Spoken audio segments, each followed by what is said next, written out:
And let's continue with the second chapter of the Darkangel, which is called Vengeance. Nobody believes Ariel about what happened to Iodowin, and she really feels like they're doing Iodowin a disservice by not going out and killing the vampire, and now she's saying that she will do it. So we'll pick up from that point.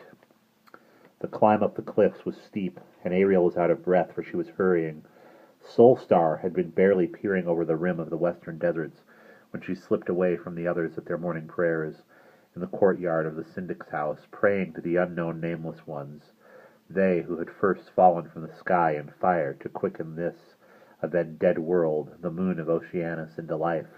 Little was known about them, and they were not much spoken of. Ariel quickened her pace along the brittle mountain trail. No one had seen her leave the village.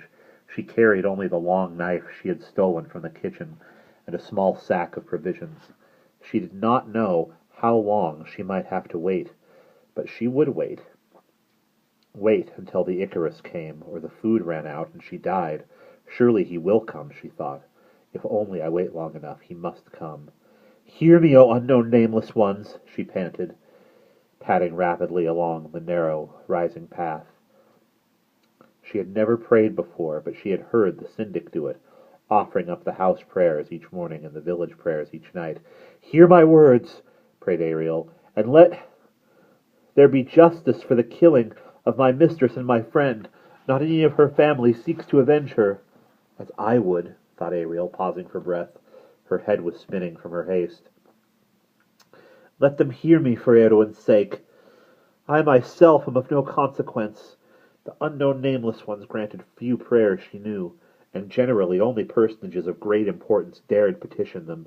She eyed the star-strewn sky uneasily, hoped fervently no blue-white lightning would dart down to silence her presumption. It was not courage that had prompted her to make this climb, only despair. The slave fairs would be held next day month in Orm. Answer this entreaty of one small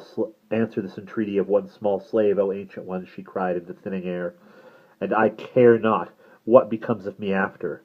What did her life matter any more? Iodowin was dead. I will go quiet into new slavery, or dedicate myself at temple to your service, or spill my blood on the altar cliffs and sacrifice to you what you will. All three prospects terrified her, but she made herself speak the words.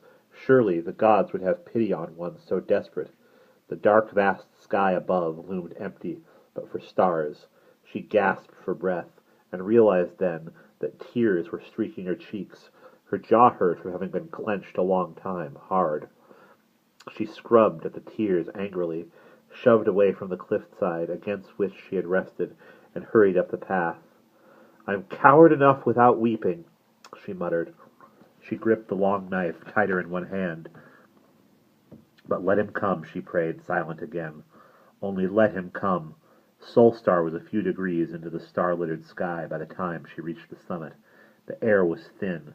There was no wind. She put her provisions down and sat on the hard, hot rock. The sun rose slowly, half a degree every hour. The constellations turned slowly.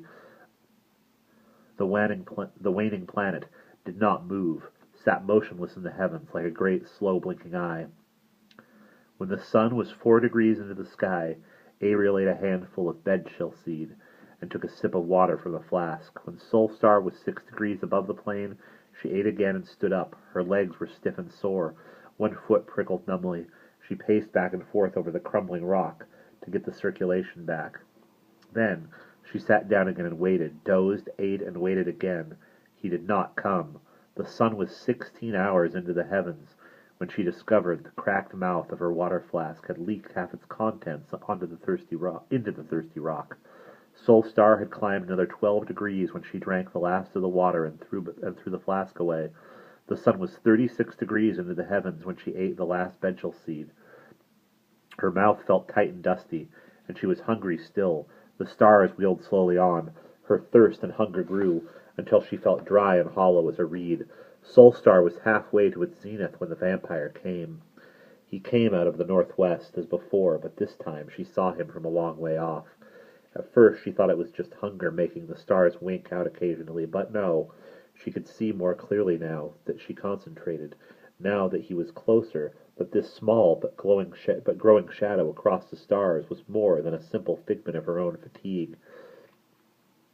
He was still far, and all she could make out clearly of him was the churning of his dozen wings against the dark sky and the faint eerie glow of his garments. He came very rapidly as before. Ariel stood up, shaking a little for a moment. She was seized with an overriding desire to run, hide, escape, lest he see her. No, let him pass, she almost prayed. Let him fly on. But there was no mistaking that he must see her now. That she was standing, and no mistaking, now that she was standing, and no mistaking that his course was taking him directly to her. She held the knife up in front of her in both hands. He alighted on the cliff's edge, only paces from her. She felt the wind in his alighting, and shuddered, but stood fast, his wings stilled, yet stayed spread. He draped and folded them about him in such a way she could see little of his figure and nothing of his face. "You have been waiting for me," he said. His voice was startlingly quiet, clear, even beautiful, like a deep, full-ringing bell. The thinness of the air did not seem to affect it at all. "Yes," Ariel said. Her voice was nothing, a muted squeak. She gathered herself. "Yes, I have been waiting for you," she cried out boldly. She could barely hear the words herself. "I knew you would be here when I returned," the Dark Angel said. "Then you would have done better not to have returned," she shouted softly. She wondered what manner of hideous creature stood behind those wings. "Do you mean to kill me?" the voice asked calmly and reasonably. The vampire's wings rustled, but did not part. Hatred welled in Ariel. She cried, "Yes! I have taken the Odoin, or you have taken Odoin, and I will kill you for it." "I chose her as my bride," he said. "It is a great honor." "It is death!" spat Ariel, rage choking her. She heard the vampire sigh behind his wings. "After a fashion, I suppose, but that is a small enough price." "And how many now have you wrung the full price from, Icarus?" she demanded. "How many maidens have you stolen for brides?" Silence followed for a moment, as though the Dark Angel were thinking. "I think I have had 12 brides in as many years," he said, then laughed. "I am a young vampire." Ariel gripped the haft of her long blade tighter and started toward him. "Stop!" he cried, his voice of a sudden commanding and stern. "You have not the power, nor the will." Then he opened his wings, and Ariel found she could not move for wonder. Before her stood the most beautiful youth ever she had seen. His skin was pale as white as lightning, with a radiance that faintly lit the air. His eyes were clear and colorless as ice. His hair was long and silver, and about his throat he wore a chain. On 14 of the links hung little vials of lead. He was smiling at her slightly, a cruel smile that even in its cruelty was beautiful. Ariel felt her knees buckling. The vampire caught her as she fell and seized the knife from her. He clasped her to him. His body was colder than shadow, so cold she felt the warmth of her own body running away into his, while his own cold invaded her. The air around him was bitter chill, smelled heavy and sweet as licorice. She felt his great wings buffeting around her suddenly, and realized they must be flying. "Where are you taking me?" she tried to say, but he was holding her too tightly for her to speak, even to breathe. She felt the windless emptiness above the atmosphere, felt the vampire's dozen wings straining in the void. "We must be among the stars by this time," she thought vaguely, before the chill and airless dark intruded her thoughts, and she lost consciousness. And there we will pause.